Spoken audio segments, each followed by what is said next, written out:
अस्सलाम वालेकुम। आज हम लोग MGMT 630 नॉलेज मैनेजमेंट जो है उसकी जीडीपी का सॉल्यूशन करेंगे। तो सबसे पहले हम लोग देख लेते हैं कि जी जीडीपी के लिए रिक्वायरमेंट क्या है। तो उसमें सबसे पहले आप लोग जब जीडीपी का सेक्शन ओपन करेंगे तो आपके पास जो है वो जीडीपी की सारी जो इंस्ट्रक्शंस हैं वो आ जाएंगी। तो उसमें सबसे पहले जो उन्होंने लिखा हुआ है ये 5 नंबर की है, इसकी स्टार्टिंग डेट है और क्लोजिंग डेट है, स्टेटस अभी तक ओपन है ये।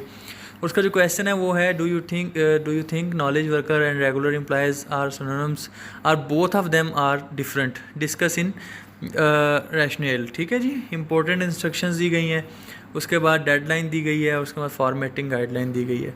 तो मैं आपका टाइम वेस्ट नहीं करता, मैं आपको इसकी थोड़ी सी गाइडलाइन दे देता हूँ। तो इसमें सबसे पहले आपने जो लिखना है उसमें आपने सबसे पहले बड़ा सा करके नो लिख देना है, क्योंकि ये दोनों जो हैं ये आपस में डिफरेंट वर्कर्स हैं, ये सिनोनिम्स नहीं है। ठीक है, नॉलेज वर्कर और रेगुलर वर्कर जो होते हैं या रेगुलर एम्प्लॉयज़ जो होते हैं वो डिफरेंट होते हैं। ठीक है, नॉलेज वर्कर कौन से वर्कर होते हैं? नॉलेज वर्कर वो वर्कर्स होते हैं जो किसी भी ऑर्गेनाइजेशन की बैकबोन होते हैं और ये टेक्निकल नॉलेज रखते हैं बेसिकली।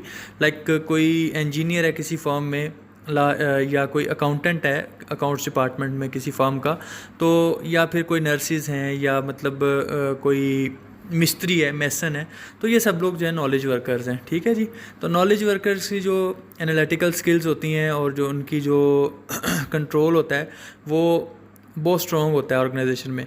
और ये मैनेजर्स जो होते हैं, ये क्वालिटी मैनेजर्स होते हैं, ये क्वालिटी वर्कर्स होते हैं, ये जो आपके सिंपल एम्प्लॉयज़ होते हैं, जो कि आपके जिसको आप लोग कहते हो रेगुलर एम्प्लॉयज़, ये इनको कंट्रोल करते हैं। ये किसी भी किस्म की SOP या किसी भी किस्म का जो टेक्निकल डॉक्यूमेंट होता है उसको ड्राफ्ट करने की सलाहियत रखते हैं ये लोग, और ये बेसिकली डॉक्यूमेंटेशन करते हैं और टेक्निकल और एनालिटिकल स्किल्स के हामिल होते हैं। और जो इसके मुकाबले में जो रेगुलर एम्प्लॉयज़ होते हैं वो रेगुलर एम्प्लॉयज़ जैसे एक माली हो गया, ठीक है जी, या कोई मज़दूर हो गया मिस्त्री के साथ, या कोई असिस्टेंट हो गया या ऑफिस बॉय हो गया।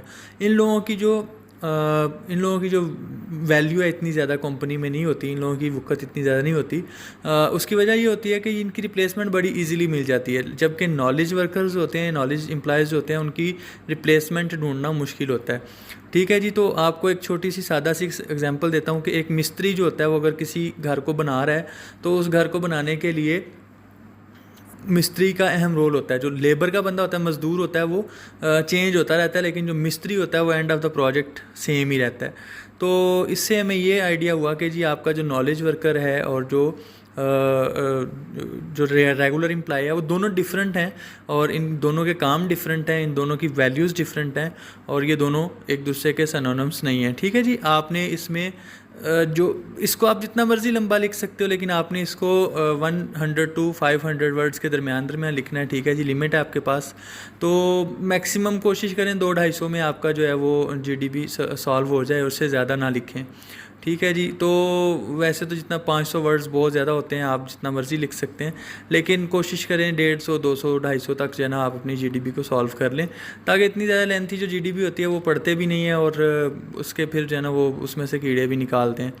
तो आई होप आपको समझ आ गई होगी इन दोनों के जो काम करने का स्टाइल है, या इन दोनों की जो वैल्यूज़ हैं एक ऑर्गेनाइजेशन में, वो आपको समझ आ गई होंगी। अब आप इस पे जितना मर्ज़ी लिख सकते हैं इजीली। थैंक यू, बहुत शुक्रिया, अल्लाह हाफिज़।